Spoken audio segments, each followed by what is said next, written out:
Hello everyone, welcome back to the series of parts of speech.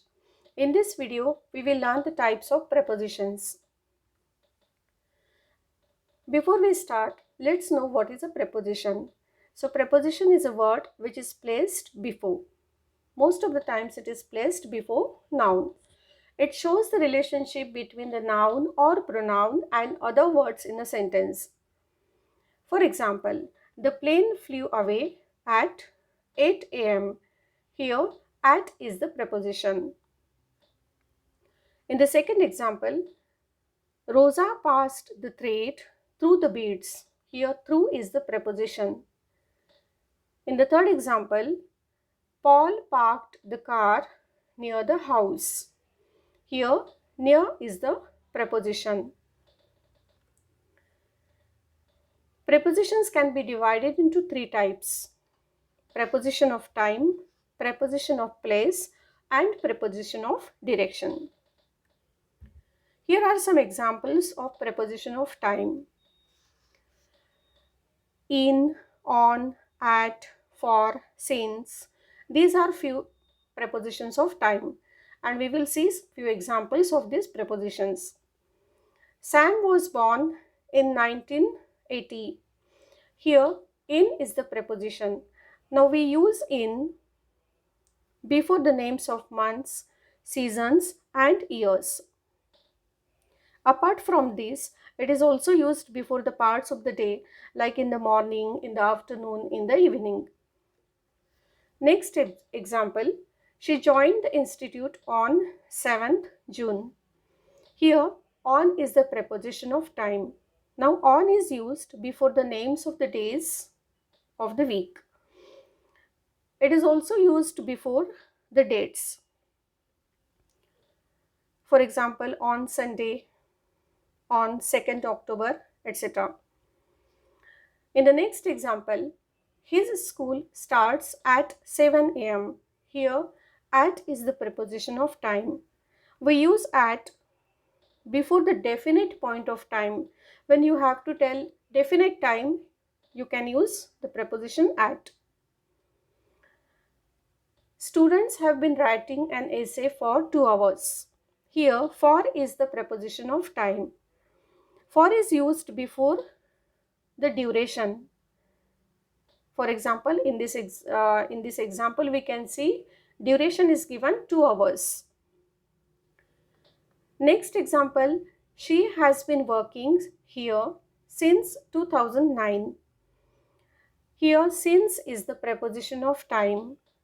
We use since when we have to tell about the definite time.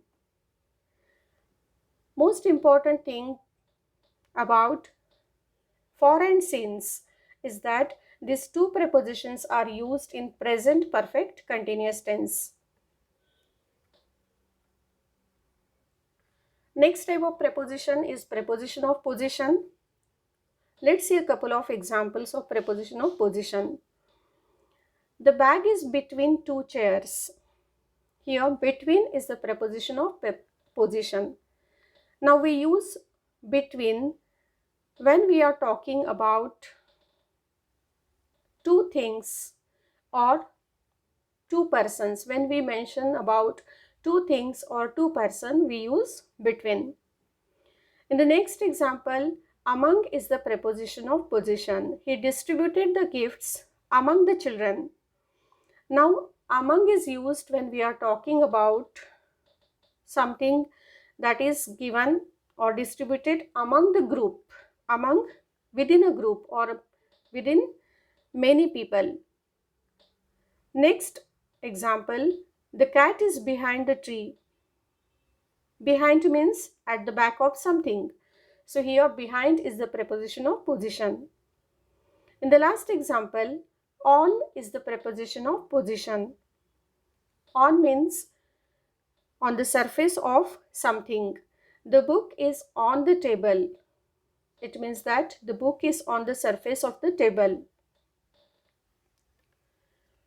The next type of prepositions is prepositions of direction. Preposition of direction are to, towards, from, into, out of. Here are some examples. He went towards MG Road. It means the movement in the direction of something. She went to school. Here to is the preposition. In the next example, Tom came from the market. Now from indicates the point where movement starts. The boy jumped into the swimming pool. In this example, into is the preposition. Now into is used when the movement is from outside to inside. The opposite of into is out of, which is given in the next example. He took the cat out of the well. So out of means the movement from inside to outside. So he took the cat out of the well. So these are few examples of preposition of direction. We have learned the types of prepositions here. Thank you so much for watching this video. Do subscribe to our channel, hit the like button and share this video with your friends and family. Stay tuned.